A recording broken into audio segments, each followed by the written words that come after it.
इस जिंदगी में, इस कलयुग में अगर सच्चे भाई बहन मिल जाएं, सच्ची ईमानदार पत्नी मिल जाए, सद्गुण सदाचार विभूषित आचरणों से पत्नी मिल जाए, तो इंसान की ज़िंदगी धन्य हो जाती है और जीते जी यही स्वर्ग मिल जाता है। यदि पत्नी फैशन वाली मिल गई, पति नशे वाला मिल गया, भाई नशे वाले मिल गए, अवगुण वाले मिल गए, तो इंसान का जीवन यहीं पर नर्क बन जाता है। नर्क बन जाता है। कितना भी रुपया पैसा हो, कितने भी धन दौलत हो, कितनी भी संपत्ति हो, अगर घर में रोज़ रोज़ की कलह कलेश है, रोज़ रोज़ की किचकिच है, रोज़ रोज़ की खटखट है, रोज़ रोज़ का खटराप है, तो वह व्यक्ति जीवन में कभी सुख नहीं उठा सकता, कभी आनंद नहीं उठा सकता। आपने देखा होगा, घर चलाने के लिए बहुत सुंदर पत्नी की भी आवश्यकता नहीं है, बहुत धनवान होने की आवश्यकता नहीं है। यदि किसी को पत्नी गुणवान मिल जाए, चरित्रवान मिल जाए, तो वह हर समय अपने घर को सजाने और संभालने में ही अपना वक्त लगा देती है। अपने दैनिक कार्यों से निर्वृत्त होने के बाद में अपने बेड, बिस्तर, कुर्सी और मेज़ों को साफ सुथरा करती है और घर में पुराने रखे हुए कपड़ों को फाड़ के काट करके बिछौना बना देती है, तकिया बना लेती है, गेहूं साफ कर देती है, चावल साफ कर देती है, दाल साफ कर लेती है और कूड़ा कचरा को निकाल कर घर से बाहर फेंक देती है। और जब कभी उसे थोड़ा समय मिलता है तो समय निकाल करके अपने माता पिता को याद कर लेती है, अपने भाई बहन को याद कर लेती है। ऐसी स्त्री कोई साधारण स्त्री नहीं होती है, वह लक्ष्मी स्वरूपा होती है, नारायणी स्वरूपा होती है। ऐसी स्त्री जिस घर में होती है उस घर को स्वर्ग बना देती है और घर को मंदिर ही बना देती है। उस घर में सदैव सुख आनंद बरसता है। इसके अलावा बहुत से घरों में देखा गया है कि पत्नियां बहुत पढ़ी लिखी हैं, पति भी बहुत पढ़ा लिखा है, उनके पास अपने बेड बिस्तर साफ करने का समय नहीं है, उस पर चूहे कूद रहे हैं, बहुत गंदगी फैली है, जूता चप्पल हर जगह बिखरे पड़े हुए हैं, टीवी और मोबाइल पर लगी रहती है और मोबाइल से अपने माता पिता, अपने यार दोस्तों से 2-2, 4-4 घंटे बातें करती है। न खाने की फिक्र है, न घर की फिक्र है, न पति की फिक्र है, न पत्नी की फिक्र है। पूरी जिंदगी तहस नहस हो जाती है। जब पति कुछ कहता है तो उसको आंख दिखाती है, गुर्राती है, मुंह बनाती है, मुंह फुलाती है, ऐसे घर को नर्क बना देती है।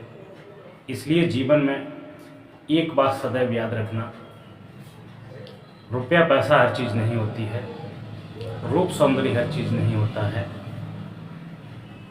हर चीज़ व्यक्ति के व्यक्तित्व पर निर्भर करती है, चरित्र पर निर्भर करती है।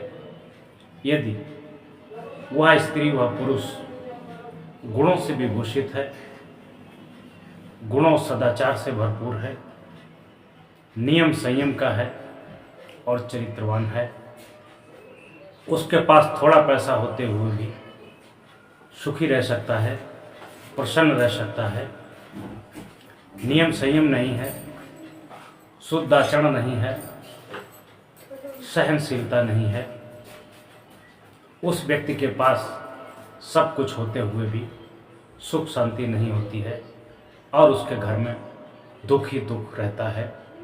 रोज़ घर में कलेश होता है, रोज़ घर में झिकझिक होती है, रोज़ घर में उल्टी सीधी बातें होती हैं। दोनों पति पत्नी एक बिस्तर पर लेटते हैं, लेकिन एक साइड मुंह कर लेता है, दूसरी साइड मुंह कर लेता है। पूरी रात जागते निकल जाती है। दोनों चिंता में, टेंशन में जीते हैं और इंतज़ार करते हैं, घड़ी देखते हैं, मोबाइल देखते हैं कि किस समय सुबह हो जाए, जल्दी इस नरक से भाग लूँ। ये सब क्या है? ये सब सदाचार, आचार विचार, सद्गुण, नियम संयम और चरित्र जिसके शुद्ध होंगे उसी के घर में सुख शांति निवास करेगी। जिसके घर में रुपया पैसा, हीरा जवाहरात, धन, भवन, कोठी, गाड़ी, सारी सुविधाएं हों, लेकिन जिसका मन पवित्र नहीं है, जिसका मन शुद्ध नहीं है, जिसका मन निर्मल नहीं है, जिसमें सहनशीलता नहीं है, जिसमें गम खाने की शक्ति नहीं है, उस घर में कभी सुख निवास नहीं कर सकता है और जिंदगी में कलेश बढ़ता ही जाएगा। इसलिए शादी करने से पहले हर एक व्यक्ति को लड़की का चुनाव करना बहुत ही आवश्यक है। यदि इस चुनाव में चूक गए तो जिंदगी भर दुख भोगोगे। होता क्या है, आज के समय में लोग रूप रंग को देख लेते हैं, दहेज को देख लेते हैं और ब्यूटी पार्लर भी खुले हैं जिन्हें नाना प्रकार से सजा दिया जाता है। लोग इसमें आकर्षित हो जाते हैं और पसंद करके वर वधू का चयन कर लेते हैं। वास्तविकता तो ये है कि ब्यूटी पार्लर से सजी हुई लड़की, सजा हुआ लड़का, आपने उसका रूप सुंदरी देखा और आपने उसका घर भवन देखा, उसके लोग देखे, आप उसमें आकर्षित हो गए, आपने विवाह स्वीकार कर लिया, विवाह कर लिया। वास्तविक में उसका आचरण देखिए, उसका चाल चलन देखिए, उसका व्यवहार देखिए, उसकी क्वालिटी देखिए, उसकी योग्यताएं देखिए, तब जाके आगे का निर्णय लीजिए कि यह हमारे घर का वर बनने योग्य है अथवा नहीं, वधू बनने योग्य है अथवा नहीं। तब जाके निर्णय लीजिए। और जीवन में एक बात सदैव याद रखिए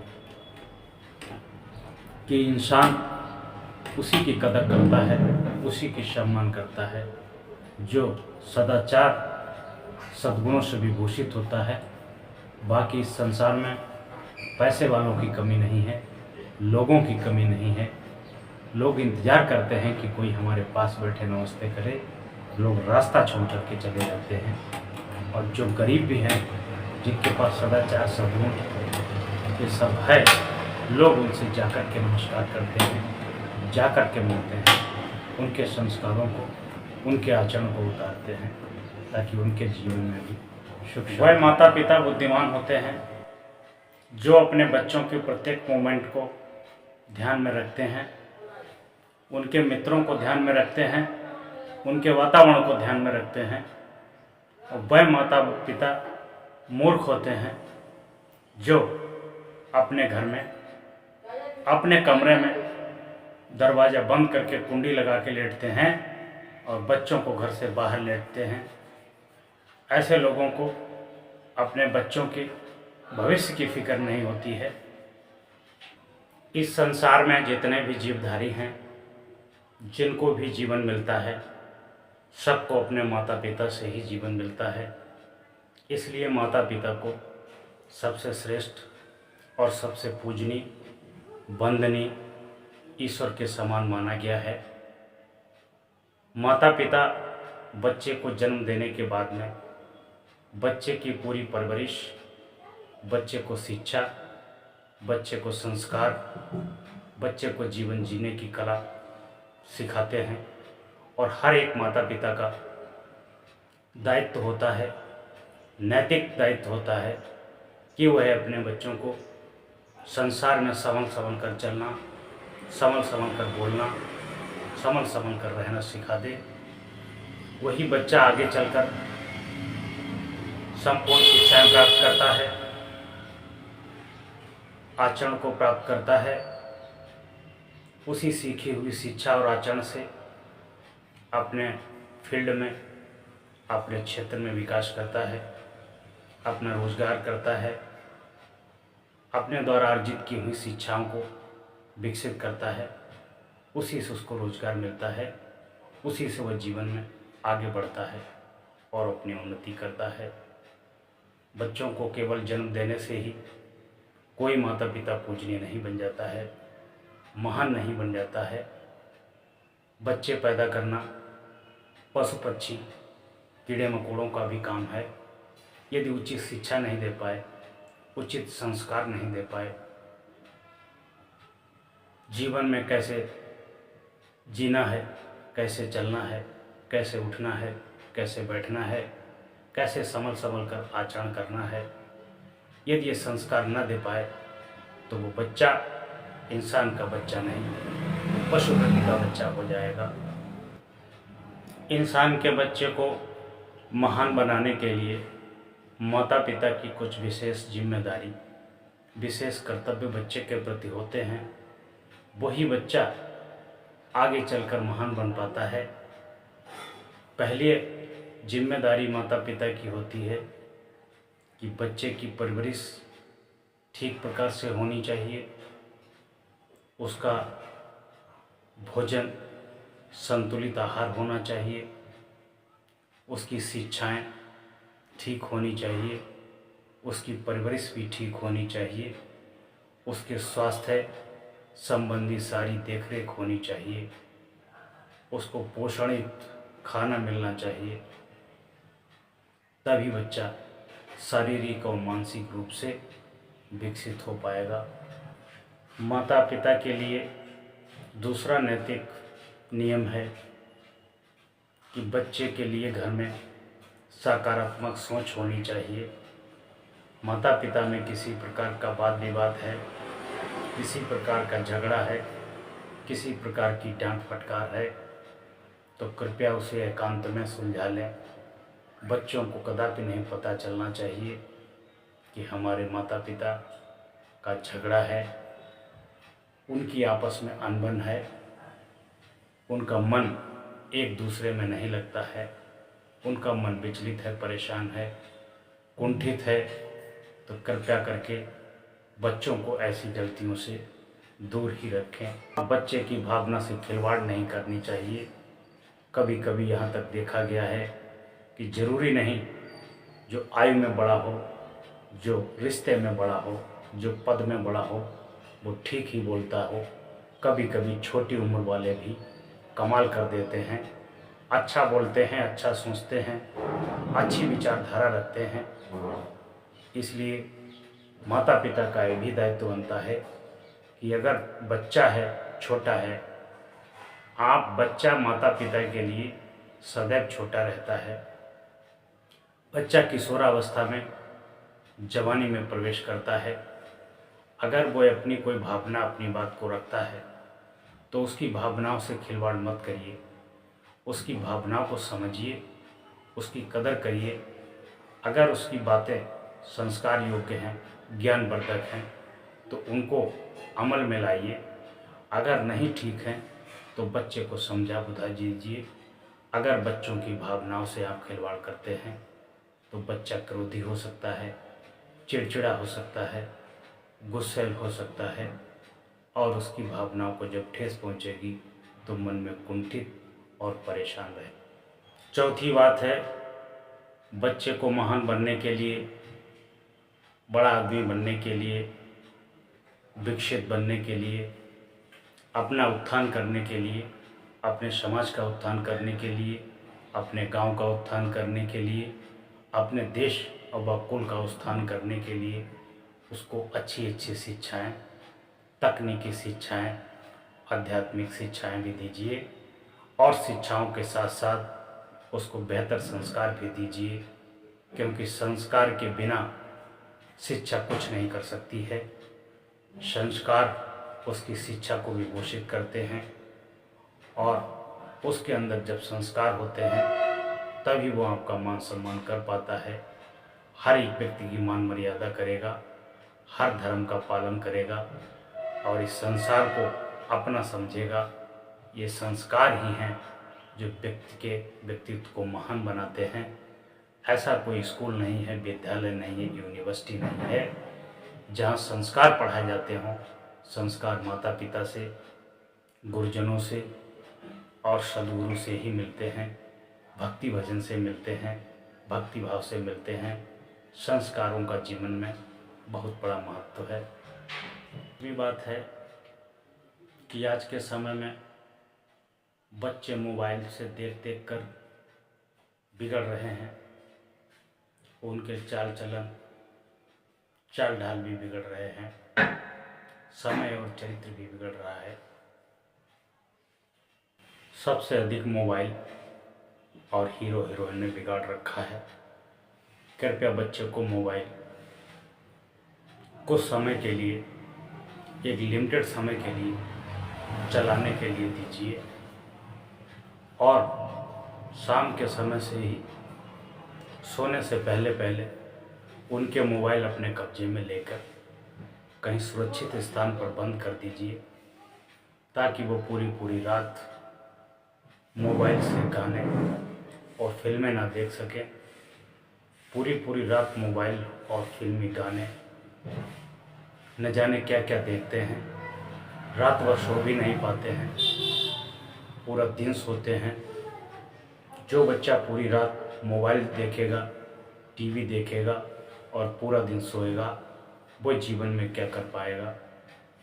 इसलिए बच्चों को मोबाइल से दूर रखें। छठी बात है कि बच्चा किशोरावस्था से जवानी अवस्था में प्रवेश हो जाए तो माता पिता को बहुत विशेष ध्यान देने की आवश्यकता है। यदि बेटी की आयु 18 वर्ष से ऊपर हो गई तो उसकी शादी विवाह के संबंध में माँ बाप को तुरंत सोचना चाहिए, विचार करना चाहिए। 18 साल से लेकर 22-23 की अवस्था तक उसका विवाह अवश्य कर देना चाहिए, क्योंकि शारीरिक संरचना के अनुसार शारीरिक हार्मोन्स डिसबैलेंस होते रहते हैं और उनका बदलाव शरीर पर प्रभावी होता है। हर एक चीज़ का एक समय वक्त होता है, इसलिए 18 से 22 साल तक लड़की की और 21 साल से 25 साल तक बेटे का विवाह अवश्य कर दें। किसी का कोई टारगेट है, कोई पीसीएस करना चाहता है, कोई पीसीएस करना चाहता है, कोई आईएएस बनना चाहता है, उसकी बात अलग है। वो बच्चा पूर्णतः मैच्योर होता है, वो जब चाहेगा तब शादी कर लेगा। लेकिन जो सामान्य बच्चे हैं जिनका कोई लक्ष्य नहीं है, उनकी शादी 18 से 22-24 साल के बीच अवश्य हो जानी चाहिए। जो माता पिता इस बात पर ध्यान नहीं देते हैं वही आगे चलकर धोखा खाते हैं, उन्हीं की बेइज्जती होती है, वही समाज में लज्जित होते हैं और उन्हीं को समाज थूकता है। बहुत से घरों में देखा गया है कि माँ बाप बंद कमरे में सोते हैं और उनके बेटा और बेटी घर के जो बाहर कमरे बने हैं उनमें लेटते हैं, मोबाइल चलाते हैं, फिल्में देखते हैं, गाने सुनते हैं, न जाने क्या क्या करते हैं। और लापरवाह माँ बाप अंदर कमरे में बैठकर लेटकर खर्राटा मार के सोते हैं। उन्हें न उनके चरित्र की फिक्र है, न उनकी शिक्षा की फिक्र है, न योग्यता की फिक्र है, उन्हें किसी प्रकार की कोई फिक्र नहीं है। ऐसे माँ बाप महान नहीं होते हैं, ऐसे माँ बाप निकम्मे भी कहे जाते हैं।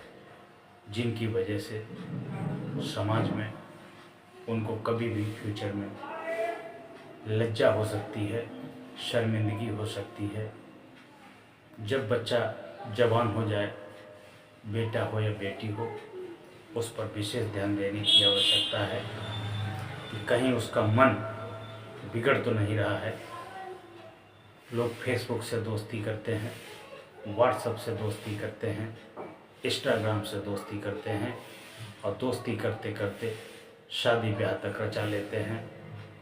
जब घर वाले मना करते हैं तो वे जान से मारने की धमकी देते हैं और स्वयं भी मर जाने की धमकी देते हैं।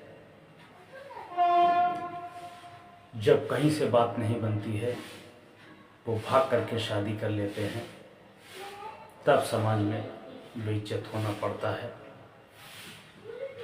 इसलिए बच्चों से भी कहूँगा कि संस्कार यदि होंगे तो माँ बाप की बात का पालन करेंगे, माँ बाप के कहने से ही शादी ब्याह करेंगे, क्योंकि माँ बाप जानता है कि जो तुम अपने लिए वर चुन रही हो वह तुम्हारी जिम्मेदारी उठाने लायक है अथवा नहीं, या तुम जो पत्नी चुन रहे हो वह तुम्हारी जिम्मेदारी उठाने योग्य है अथवा नहीं, वह तुम्हारे जाति वर्ग समुदाय का है अथवा नहीं, उसके माँ बाप, उसके भाई बहन आदि सभी का चरित्र कैसा है, स्वभाव कैसा है, इन सब बातों को देख करके शादी विवाह फिक्स किया जाता है।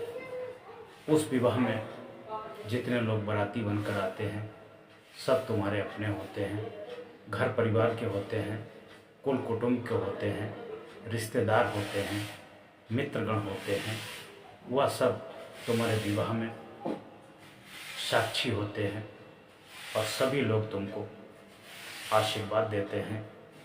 तुम्हारा विवाह संपन्न होता है और फलीभूत होता है। ये भाग भाग करके शादी करने से, मंदिर में शादी करने से, कोर्ट में शादी करने से, इससे आने वाले समय में जो मैच्योर हैं, परिपक्व हैं, योग्य हैं, जिनका मन पूर्णतः बस में है, वही लोग रिश्ता निभा पाते हैं। वरना 80% लोग साल 2 साल के बाद एक दूसरे से उब जाते हैं और मार काट शुरू हो जाती है। इसलिए अपने बच्चों को अच्छे संस्कार दीजिए, अच्छे विचार दीजिए, अच्छी शिक्षाएं दीजिए, पुण्य और परोपकार धर्म की शिक्षा दीजिए, ताकि बच्चे भविष्य में गलती ना कर सकें और बिगड़ ना सकें। एक राजा था, उसके 3 पुत्र थे। राजपाट बहुत बढ़िया तरीके से चल रहा था। राजपाट की निरंतर प्रगति, उन्नति हो रही थी। धीरे धीरे राजा बूढ़ा होने लगता है। राजा को चिंता सताने लगती है कि हमने बड़ी मेहनत से, बड़ी ईमानदारी से, बड़े संघर्ष से, बड़े कठिन प्रयासों से इतनी संपत्ति बनाई है और अपना राजकाज बनाया है। हमारे बुजुर्ग होने पर, हमारा बल थक जाने पर हमारे राजकाज को कौन संभालेगा, और तीनों पुत्रों में कौन सा पुरुष, कौन सा पुत्र हमारा सबसे योग्य होगा, जिसको मैं अपना शासन दूं, जो हमारे शासन को निरंतर बढ़ाए, जिससे मेरा नाम और यश हो और मेरे पुत्रों का भी नाम हो। राजा सोच में पड़ गया, राजा चिंता में पड़ गया। धीरे धीरे राजा को बुद्धि विवेक हुआ कि क्यों न तीनों पुत्रों में परीक्षा कर ली जाए। जो पुत्र सबसे महान हो, सबसे योग्य हो, उसे राज्य का उत्तराधिकारी नियुक्त किया जाए, उसको राज तिलक किया जाए। उस बूढ़े राजा ने एक दिन तीनों अपने पुत्रों को 1-1 कुंटल सरसों दिया। सरसों देने के बाद में राजा अपने पुत्रों से कहता है कि मैं 2 साल के लिए बाहर जा रहा हूँ और इस सरसों को संभाल के रखना। सरसों किसी भी स्थिति में खराब नहीं होनी चाहिए, गलनी नहीं चाहिए। मैं जब भी लौट करके आऊँगा तब अपनी सरसों देखूँगा। तीनों कहते हैं कि ठीक है आप जाइए, आपको सुरक्षित सरसों मिलेगी। राजा का एक पुत्र सरसों को बहुत संभाल के रखता है, बहुत कायदे से रखता है कि पिताजी के आने तक सरसों खराब नहीं होनी चाहिए। राजा का दूसरा पुत्र सरसों को उसी वक्त विक्रय कर देता है और कहता है कि जब राजा साहब वापस आएंगे तो उन्हीं पैसों से सरसों खरीद कर पुनः उनको सरसों वापस कर देंगे। इस तरीके से वो सरसों को रखता है। और तीसरा जो पुत्र होता है वह उस सरसों को संभाल के रखता है। मौका और वक्त आने पर उस सरसों की बुवाई कर देता है। बुवाई करने से वही सरसों 50 टन की संख्या में होती है। फिर अगला साल लगता है, फिर वो अगले साल उसी सरसों की बुवाई करता है। अनगिनत टन सरसों की प्राप्ति होती है। 2 साल के बाद राजा साहब आते हैं। वे कहते हैं कि सब लोग दिखाओ कि तुमने सरसों कहाँ रखी है, सरसों कहाँ रखी है। तो एक तो तुरंत जाता है, मार्केट से खरीद करके लाता है और 1 कुंटल राजा साहब को दे देता है कि जो सरसों आपने दी थी वो मैंने घर में नहीं रखी, अपनी सूझबूझ समझदारी और ईमानदारी से मैंने उसी वक्त विक्रय कर दी थी और आज मैं वही सरसों खरीद करके लाया हूँ। एक बोलता है कि हमने सरसों संभाल के रखी थी, जिसमें बिल्कुल भी पानी नमी नहीं है, जैसी आप दे गए थे वही बीज वैसे ही रखे हैं। राजा को बहुत आश्चर्य होता है कि ये तो दोनों मूर्ख हैं, हमारे राजपाट को कैसे चलाएंगे, कैसे बढ़ाएंगे। अगले पुत्र के पास जाते हैं, कहते हैं कि तुम सरसों दिखाओ, वो सरसों। तभी तीसरे पुत्र की बारी आती है। राजा साहब पूछते हैं कि जो हमने सरसों दिया था वो सरसों कहाँ है। वो कहता है कि चलिए राजा साहब देख लीजिए, वो आपकी सरसों गोदाम में है। गोदाम में वो दिखाता है कि वह सरसों सैकड़ों टन हो गई थी। राजा साहब पूछते हैं कि मैंने तो तुमको 1 कुंटल सरसों दिया था, ये कितनी सरसों कैसे हो गई। तब वो बताता है कि एक भाई ने वही सरसों संभाल के रख लिया था, दूसरे भाई ने सरसों को विक्रय कर दिया था। उसने कहा जरूरत पड़ने पर सुरक्षित सरसों को रख के पिताजी को वापस सौंप दूंगा। दूसरा बोला कि आज विक्रय कर दो, 2 साल रखाने की क्या ज़रूरत है, जब वक्त समय आएगा तो उन्हीं पैसों से खरीद कर दे दूंगा। मैंने ऐसा नहीं किया, मैंने जब इसकी बुवाई का समय आया तब मैंने इसको बुवा दिया, जब पुनः बुवाई का समय आया तब मैंने पूरी सरसों को बुवा दिया। आज पूरा सरसों गोदाम से भरा हुआ है। राजा साहब प्रसन्न हुए, उन्हें उसको आशीर्वाद दिया और साथ ही पूरे राजमहल में घोषणा करवा दी कि आज से हमारा पुत्र मेरी जगह पर राजा का स्थान ग्रहण करेगा और राजा का पूरा कार्यकाल संभालेगा। जो बुद्धि विवेक वाला होता है उसी को शासन सत्ता सौंपी जाती है और बुद्धिमान को परखने के लिए भी बुद्धि की आवश्यकता होती है।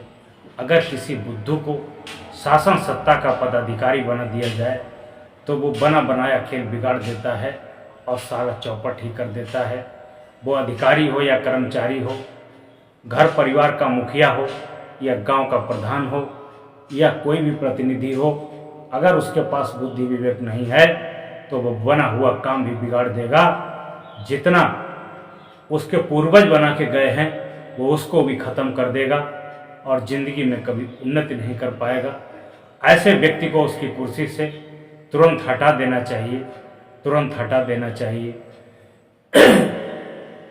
हमने ये भी देखा है बहुत से लोगों को घरों में जो मुखिया को कमान सौंपी गई है, मुखिया ने पूर्वजों द्वारा बनाई गई खेतीबाड़ी को बिक्री कर दिया और उस पैसे को तहस नहस कर दिया, घर की बनाई हुई संपत्ति को उजाड़ दिया। बहुत से कार्यालय और ऑफिस में भी हमने देखा ऐसे ऐसे अधिकारी आए कि वो एक कर्मचारी के पीछे हाथ जोड़ के घूमते हैं और कर्मचारी को नमस्ते और प्रणाम करते हैं। पूरे कार्यालय की दशा दुर्गति ऐसी हो गई है कि बात सुनने वाला नहीं, काम करने वाला नहीं, कार्य को कोई देखने वाला नहीं, वो पोजीशन है जो बताने लायक नहीं है। ऐसा कार्यालय का विनाश कर दिया, ऐसा घर का विनाश कर दिया।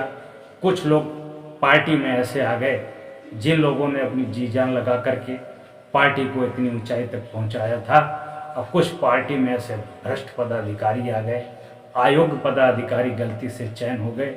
उन्होंने पार्टी को इतने गहरे गड्ढे में डुबो दिया कि वो पार्टी तो पार्टी, उसका विधायक बनना भी मुश्किल हो गया, विधायक भी मुश्किल हो गया। इसलिए जिस कार्य को, जिस पद की, जिस क्षेत्र की आपके कंधों पर जिम्मेदारी है, उस जिम्मेदारी को मेहनत, लगन और ईमानदारी से निभाइए। यदि आप निभाने योग्य नहीं हैं तो वहाँ पे सूचित कर दीजिए कि मैं इस पद को निभाने योग्य नहीं है, यहाँ पे कोई योग्य, बुद्धिमान, विवेकवान व्यक्ति आए और इस पद को संभाले। ये मुझसे होने वाला नहीं है। कृपया वही कार्य करिए जितनी आपकी क्षमताएं हैं। क्षमता को निरंतर बढ़ाइए, कार्य को निरंतर देखिए, कार्य के संबंध में बैठ करके मंथन कीजिए और निरंतर अपने बारे में भी मंथन कीजिए कि आखिर मेरा काम फेल हो रहा है तो क्यों हो रहा है, आखिर मेरा कार्य पीछे हो रहा है तो क्यों हो रहा है, आखिर मैं काम नहीं कर पा रहा हूँ तो इसकी वजह क्या है। यदि आप अपने को समझेंगे, अपने को जांचें और परखेंगे तो आपका कार्य निरंतर प्रगति की ओर जाएगा। अगर आप डर डर के कार्य करेंगे, आपके अंदर कार्य करने की क्षमता नहीं है, आपके अंदर आलस्य है, आपके अंदर बुद्धि जागृत नहीं है, आप विवेकवान नहीं हैं, आप बुद्धिमान नहीं हैं, आप हमेशा दूसरों के इशारे पर चलते हैं, दूसरों की लकड़ी की तरह जैसे बंदर नाचता है ऐसे नाचते हैं, तो आपका कार्य हमेशा विफल होता जाएगा और आप हताश और निराश होते जाएंगे। इसके बदले में आप दूसरे को गाली देंगे और दूसरा आपको गाली देगा। कभी अकेले में बैठकर चिंतन करना, मनन करना कि अगर आपकी असफलता है, असफलता में अगर किसी दूसरे को कारण बताते हो, ये सबसे बड़ा तुम्हारा दोष है, सबसे बड़े तुम अभागे हो। अगर असफलता मिली है तो तुम्हारे अपने निजी कारणों से मिली है। कृपया बैठ के मंथन कीजिए, उसका कारण ढूंढिए, अपने को सुधार लीजिए, अपने कार्य को निरंतर करिए, निरंतर कार्य पे फोकस करिए, फालतू की गप सप लप में समय न बर्बाद करिए। फिर देखिए आपका कार्य शून्य से शिखर तक पहुंचता है। तुलसीदास की पत्नी रत्नावली, जो बहुत ही रूपवान थी, बहुत ही सुंदर थी, उसके रूप सौंदर्य को देखकर तुलसीदास इतना मोहित हो गए थे, इतना मुग्ध हो गए थे, इतने उसके रूप सौंदर्य के आकर्षण में पागल हो गए थे, मंजनू से कम नहीं थे। हर समय अपनी पत्नी को देखते ही रहते थे और कभी नहीं चाहते थे कि उनकी पत्नी उनकी आंखों से दूर हो जाए। नया नया विवाह हुआ था, हर एक स्त्री, हर एक की पत्नी श्रावण के महीने में अपने मैके अवश्य जाती है। तुलसीदास का इतना अटूट प्रेम, पत्नी को एक मिनट के लिए अपने से जुदा नहीं देखना चाहते थे, जुदा नहीं देखना चाहते थे। पत्नी के प्रेम में इतना पागल व्यक्ति, पत्नी एक दिन के लिए मायके जाती है, मायके में जाने के बाद में पूरी रात करवट बदलते हैं, उनको बिना पत्नी के नींद नहीं आती है। पत्नी की चाहत में परेशान और व्याकुल करवट बदल बदल के रात बिताते हैं। सावन की घनघोर घटा, सावन की घनघोर रात, सावन की घनघोर बारिश, चारों तरफ अंधकार ही अंधकार। लेकिन पत्नी का वियोग, पत्नी का प्रेम उन्हें बैठने नहीं देता है और वो ससुराल के लिए चलने का मन बना लेते हैं और चल देते हैं। रास्ते में एक नदी पड़ती है, नदी सावन की बारिश में बहुत ही उफान पर थी। नदी पार करने के लिए कोई साधन नहीं था, कोई युक्ति नहीं थी, कोई जतन भी नहीं था। करता तो क्या करता, बेचारा नदी के किनारे खड़ा, पत्नी के प्रेम में, पत्नी का प्रेम हृदय में धधक रहा है कि पत्नी से ही मिलना है। 1 मिनट के बिना, पत्नी के बिना नहीं रह पाते। देखते हैं कि एक किनारे पर नाव लगी है, उस नाव का सहारा लेकर के वह नदी को पार करते हैं। पार करते करते धीरे धीरे दबे कदमों से ससुराल में पहुंचते हैं। देखते हैं कि समय काफ़ी हो गया है, रात ढलने वाली है, चारों तरफ सन्नाटा पसरा हुआ है, घर के सारे कपाट और खिड़की बंद हैं। बहुत संकोच में पड़ जाते हैं कि क्या करें। एक तरफ उम्मीद की किरण दिखाई देती है, घर में एक छोटा सा दरवाज़ा, एक छोटी सी खिड़की खुली होती है। वह उस बात को समझ लेते हैं कि हमें लगता मेरी पत्नी भी मेरे प्रेम में उतना ही पागल है, उसे भी नींद नहीं आ रही है। उसने दरवाज़ा खोल रखा है, क्योंकि हो सकता वो इसी दरवाजे से, इसी खिड़की से अंदर आए। खिड़की ऊपर की ओर थी, जाने का कोई रास्ता भी नहीं था।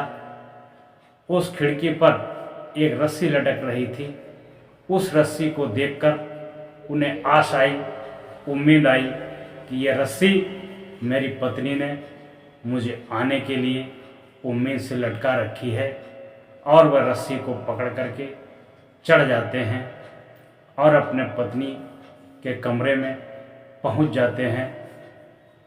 पत्नी रत्नावली अचानक अपने पति को अपने कमरे में पाती है।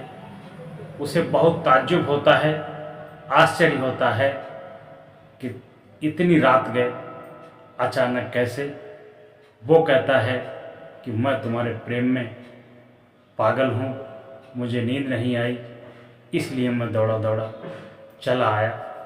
रत्नावली कस के उसके डांटती है कि नालायक, मूर्ख, ये हाड़ मांस का शरीर, इसके पीछे इतना व्याकुल, इतना परेशान, ये शरीर नाश्वर है, अभी यौवन अवस्था है, तुझे सुंदर दिखता है, सब अच्छा लगता है। जैसे जैसे आयु बढ़ेगी वैसे वैसे शरीर भी ढलना शुरू हो जाएगा। यही शरीर एक दिन मिट्टी में मिल जाएगा, राख में मिल जाएगा। अगर तुझे वास्तव में प्रेम करना है तो श्री हरि के चरणों में ध्यान लगा दे, राम के चरणों में ध्यान लगा दे, ईश्वर के चरणों में ध्यान लगा दे। तेरी जिंदगी सफल हो जाएगी, जन्म मृत्यु का चक्कर छूट जाएगा, धन्य हो जाएगा, तू ईश्वर में विलुप्त हो जाएगा, ईश्वर के समान हो जाएगा। रत्नावली की बात सुनकर के तुलसी के हृदय पर आघात पहुंचता है। उसी वक्त वहां से वो सन्यास का रूप धारण कर लेता है और जंगल की ओर प्रस्थान करता है। जंगल में जाके रत्ना रत्ना जपता है, क्योंकि रत्ना उसकी पत्नी का नाम है। और रत्ना भूल करके राम राम जपने लगता है, राम राम जपने लगता है। उसके हृदय में राम का वास हो जाता है। प्रेम वासना, स्त्री आकर्षण सब समाप्त हो जाता है। वह राम को याद करता है, इतना महान बने कि वो तुलसी से तुलसीदास बन गए, तुलसीदास बन गए। धन्य है ऐसी पत्नी। आज के युग में अगर कोई ऐसी पत्नी होती कि रात को 12 बजे 2 बजे आदमी मिलने जाता, कहता कि तुम्हारे बिना नींद नहीं आती है, तुम्हारे बिना घर में अच्छा नहीं लगता है, तो वो पत्नी सोचती पता नहीं कितने जन्मों के पुण्य किए होंगे, तब जाके ऐसा पति मिला, ऐसा प्रेम करने वाला मिला। लेकिन रत्नावली कोई साधारण महिला नहीं थी, वह भी एक देव स्वरूपा महिला थी, लक्ष्मी स्वरूपा महिला थी, जिसने पति की जीवन को बदल कर रख दिया। ऐसा नहीं है कि सब पत्नियां बुद्धिमान हों, ऐसा भी नहीं है कि सब बुद्धिमान ना हों। किसी किसी की पत्नी अपने पति से भी बुद्धिमान होती है, अपने घर का कायाकल्प पलट कर रख देती है। धन्य है ऐसी महिला को आज के इस कलयुग में भी लोग पति अपनी पत्नियों से इतना प्रेम करते हैं कि चाहे मारो चाहे काटो कुछ भी करो, लेकिन मुझे छोड़कर ना जाओ। किसी किसी की पत्नी दुराचार व्यभिचार भ्रष्टाचार में इतनी लिप्त हो गई है, उसे एक पति में मज़ा नहीं आया और दूसरा पति करने की सोचती है। पति चिंतित रहता है और परेशान रहता है, गंडा तवीज़ लौंग भभूत करवाता है, घुटने रगड़ता है, मत्था रगड़ता है कि मान जाओ, मुझे छोड़कर मत जाओ, नहीं तो हम मर जाएंगे। पत्नी भी इतनी चंडाल है, वह कहती कि नहीं, हमने मन बना लिया है, मुझे तुम्हारे पास रहना नहीं है, मुझे अब दूसरे के पास रहना है, दूसरे की पत्नी बनना है। मन को बश में रखो, इंद्रिय को बश में रखो, मन को कंट्रोल रखो। अगर मन संभल जाए तो इससे बड़ा कोई मित्र नहीं है, अगर मन बिगड़ जाए तो इससे बड़ा कोई शत्रु नहीं है। किसी दूसरे पुरुष में, किसी दूसरी स्त्री में कुछ नहीं है, सब में वही सब है जो प्रत्येक में है। जिसने संतोष कर लिया उसका जीवन धन्य हो गया, जो संतोष नहीं कर पाए उसका जीवन दुखी हो गया, दुखी हो गया। तुलसीदास की पत्नी रत्नावली जो बहुत ही रूपवान थी, बहुत ही सुंदर थी, उसके रूप सौंदर्य को देखकर तुलसीदास इतना मोहित हो गए थे, इतना मुग्ध हो गए थे, इतने उसके रूप सौंदर्य के आकर्षण में पागल हो गए थे, मजनू से कम नहीं थे। हर समय अपनी पत्नी को देखते ही रहते थे और कभी नहीं चाहते थे कि उनकी पत्नी उनकी आंखों से दूर हो जाए। नया नया विवाह हुआ था, हर एक स्त्री, हर एक की पत्नी श्रावण के महीने में अपने मैके अवश्य जाती है। तुलसीदास का इतना अटूट प्रेम, पत्नी को एक मिनट के लिए अपने से जुदा नहीं देखना चाहते थे, जुदा नहीं देखना चाहते थे। पत्नी के प्रेम में इतना पागल व्यक्ति, पत्नी एक दिन के लिए मायके जाती है, मायके में जाने के बाद में पूरी रात करवट बदलते हैं, उनको बिना पत्नी के नींद नहीं आती है। पत्नी की चाहत में परेशान और व्याकुल करवट बदल बदल के रात बिताते हैं। सावन की घनघोर घटा, सावन की घनघोर रात, सावन की घनघोर बारिश, चारों तरफ अंधकार ही अंधकार। लेकिन पत्नी का वियोग, पत्नी का प्रेम उन्हें बैठने नहीं देता है और वो ससुराल के लिए चलने का मन बना लेते हैं और चल देते हैं। रास्ते में एक नदी पड़ती है, नदी सावन की बारिश में बहुत ही उफान पर थी। नदी पार करने के लिए कोई साधन नहीं था, कोई युक्ति नहीं थी, कोई जतन भी नहीं था। करता तो क्या करता, बेचारा नदी के किनारे खड़ा, पत्नी के प्रेम में, पत्नी का प्रेम हृदय में धधक रहा है कि पत्नी से ही मिलना है। एक मिनट के बिना, पत्नी के बिना नहीं रह पाते। देखते हैं कि एक किनारे पर नाव लगी है, उस नाव का सहारा लेकर के वह नदी को पार करते हैं। पार करते करते धीरे धीरे दबे कदमों से ससुराल में पहुंचते हैं। देखते हैं कि समय काफ़ी हो गया है, रात ढलने वाली है, चारों तरफ सन्नाटा पसरा हुआ है, घर के सारे कपाट और खिड़की बंद हैं। बहुत संकोच में पड़ जाते हैं कि क्या करें। एक तरफ उम्मीद की किरण दिखाई देती है, घर में एक छोटा सा दरवाज़ा, एक छोटी सी खिड़की खुली होती है। वह उस बात को समझ लेते हैं कि हमें लगता मेरी पत्नी भी मेरे प्रेम में उतना ही पागल है, उसे भी नींद नहीं आ रही है। उसने दरवाज़ा खोल रखा है, क्योंकि हो सकता वो इसी दरवाजे से, इसी खिड़की से अंदर आए। खिड़की ऊपर की ओर थी, जाने का कोई रास्ता भी नहीं था। उस खिड़की पर एक रस्सी लटक रही थी, उस रस्सी को देखकर उन्हें आश आई, उम्मीद आई कि यह रस्सी मेरी पत्नी ने मुझे आने के लिए उम्मीद से लटका रखी है। और वह रस्सी को पकड़ करके चढ़ जाते हैं और अपने पत्नी के कमरे में पहुंच जाते हैं। पत्नी रत्नावली अचानक अपने पति को अपने कमरे में पाती है। उसे बहुत ताज्जुब होता है, आश्चर्य होता है कि इतनी रात गए अचानक कैसे। वो कहता है कि मैं तुम्हारे प्रेम में पागल हूँ, मुझे नींद नहीं आई, इसलिए मैं दौड़ा दौड़ा चला आया।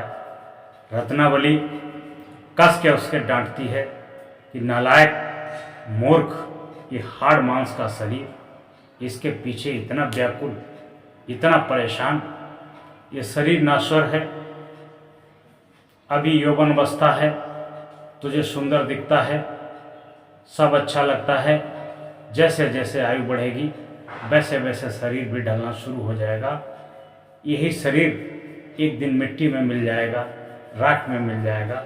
अगर तुझे वास्तव में प्रेम करना है तो श्री हरि के चरणों में ध्यान लगा दे, राम के चरणों में ध्यान लगा दे, ईश्वर के चरणों में ध्यान लगा दे, तेरी जिंदगी सफल हो जाएगी, जन्म मृत्यु का चक्कर छूट जाएगा, धन्य हो जाएगा, तू ईश्वर में विलुप्त हो जाएगा, ईश्वर के समान हो जाएगा। रत्नावली की बात सुनकर के तुलसी के हृदय पर आघात पहुंचता है। उसी वक्त वहां से वो सन्यास का रूप धारण कर लेता है और जंगल की ओर प्रस्थान करता है। जंगल में जाके रत्ना रत्ना जपता है, क्योंकि रत्ना उसकी पत्नी का नाम है, और रत्ना भूल करके राम राम जपने लगता है। राम राम जपने लगता है, उसके हृदय में राम का वास हो जाता है। प्रेम वासना, स्त्री आकर्षण सब समाप्त हो जाता है। वह राम को याद करता है, इतना महान बने कि वह तुलसी से तुलसीदास बन गए, तुलसीदास बन गए। धन्य है ऐसी पत्नी। आज के युग में अगर कोई ऐसी पत्नी होती कि रात को 12 बजे 2 बजे आदमी मिलने जाता, कहता कि तुम्हारे बिना नींद नहीं आती है, तुम्हारे बिना घर में अच्छा नहीं लगता है, तो वो पत्नी सोचती पता नहीं कितने जन्मों के पुण्य किए होंगे, तब जाके ऐसा पति मिला, ऐसा प्रेम करने वाला मिला। लेकिन रत्नावली कोई साधारण महिला नहीं थी, वह भी एक देव स्वरूपा महिला थी, लक्ष्मी स्वरूपा महिला थी, जिसने पति की जीवन को बदल कर रख दिया। ऐसा नहीं है कि सब पत्नियां बुद्धिमान हों, ऐसा भी नहीं है कि सब बुद्धिमान ना हों। किसी किसी की पत्नी अपने पति से भी बुद्धिमान होती है, अपने घर का कायाकल्प पलट कर रख देती है। धन्य है ऐसी महिला को। आज के इस कलयुग में भी लोग पति अपनी पत्नियों से इतना प्रेम करते हैं कि चाहे मारो चाहे काटो, कुछ भी करो, लेकिन मुझे छोड़ कर ना जाओ। किसी किसी की पत्नी दुराचार, व्यभिचार, भ्रष्टाचार में इतनी लिप्त हो गई है, उसे एक पति में मज़ा नहीं आया, वो दूसरा पति करने की सोचती है। पति चिंतित रहता है और परेशान रहता है, गंडा तवीज़ लौंग भभूत करवाता है, घुटने रगड़ता है, मत्था रगड़ता है कि मान जाओ, मुझे छोड़कर मत जाओ, नहीं तो हम मर जाएंगे। पत्नी भी इतनी चंडाल है, वह कहती कि नहीं, हमने मन बना लिया है, मुझे तुम्हारे पास रहना नहीं है, मुझे अब दूसरे के पास रहना है, दूसरे की पत्नी बनना है। मन को वश में रखो, इंद्रिय को वश में रखो, मन को कंट्रोल रखो।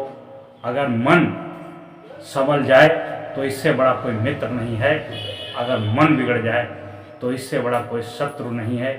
किसी दूसरे पुरुष में, किसी दूसरी स्त्री में कुछ नहीं है, सब में वही सब है जो प्रत्येक में है। जिसने संतोष कर लिया उसका जीवन धन्य हो गया, जो संतोष नहीं कर पाए उसका जीवन दुखी हो गया, दुखी हो गया। ये बात है, आजकल बच्चों को सबसे अधिक मोबाइल और हीरो हीरोइन ने बिगाड़ रखा है। कृपया बच्चे को मोबाइल कुछ समय के लिए, एक लिमिटेड समय के लिए चलाने के लिए दीजिए। और शाम के समय से ही सोने से पहले पहले उनके मोबाइल अपने कब्जे में लेकर कहीं सुरक्षित स्थान पर बंद कर दीजिए, ताकि वो पूरी पूरी रात मोबाइल से गाने और फिल्में ना देख सकें। पूरी पूरी रात मोबाइल और फिल्मी गाने न जाने क्या क्या देखते हैं, रात भर सो भी नहीं पाते हैं, पूरा दिन सोते हैं। जो बच्चा पूरी रात मोबाइल देखेगा, टीवी देखेगा और पूरा दिन सोएगा, वो जीवन में क्या कर पाएगा। इसलिए बच्चों को मोबाइल से दूर रखें। छठी बात है कि बच्चा किशोरावस्था से जवानी अवस्था में प्रवेश हो जाए तो माता पिता को बहुत विशेष ध्यान देने की आवश्यकता है।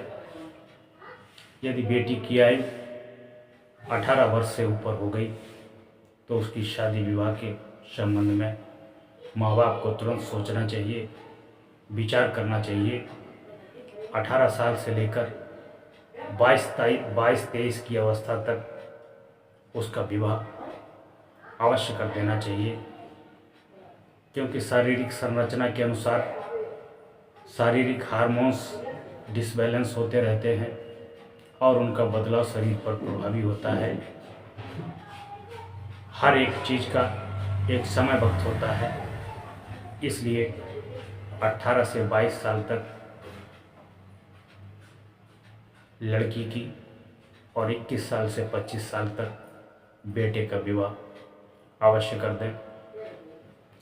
किसी का कोई टारगेट है, कोई पीसीएस करना चाहता है, कोई पीसीएसजे करना चाहता है, कोई आईएएस बनना चाहता है, उसकी बात अलग है।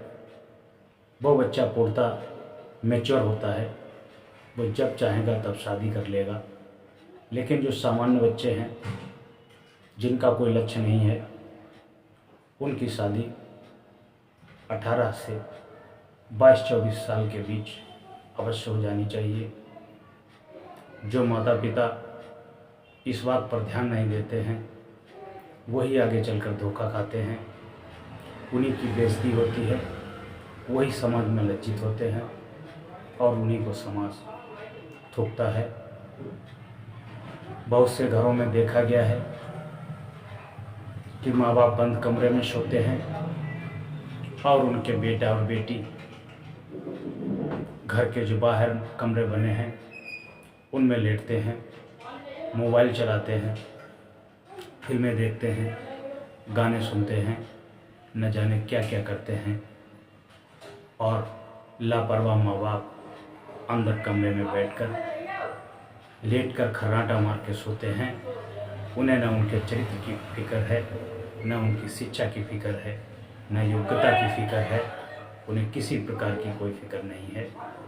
ऐसे माँ बाप महान नहीं होते हैं, ऐसे माँ बाप निकम्मे भी कहे जाते हैं, जिनकी वजह से समाज में उनको कभी भी फ्यूचर में लज्जा हो सकती है, शर्मिंदगी हो सकती है। जब बच्चा जवान हो जाए, बेटा हो या बेटी हो, उस पर विशेष ध्यान देने की आवश्यकता है कि कहीं उसका मन बिगड़ तो नहीं रहा है। लोग फेसबुक से दोस्ती करते हैं, व्हाट्सएप से दोस्ती करते हैं, इंस्टाग्राम से दोस्ती करते हैं और दोस्ती करते करते शादी ब्याह तक रचा लेते हैं। जब घर वाले मना करते हैं तो वे जान से मारने की धमकी देते हैं और स्वयं भी मर जाने की धमकी देते हैं।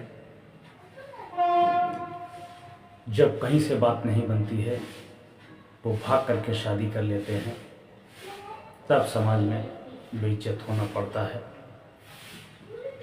इसलिए बच्चों से भी कहूँगा कि संस्कार यदि होंगे तो माँ बाप की बात का पालन करेंगे, माँ बाप के कहने से ही शादी ब्याह करेंगे, क्योंकि माँ बाप जानता है कि जो तुम अपने लिए वर चुन रही हो वह तुम्हारी जिम्मेदारी उठाने लायक है अथवा नहीं, या तुम जो पत्नी चुन रहे हो वह तुम्हारी जिम्मेदारी उठाने योग्य है अथवा नहीं, वह तुम्हारे जाति वर्ग समुदाय का है अथवा नहीं।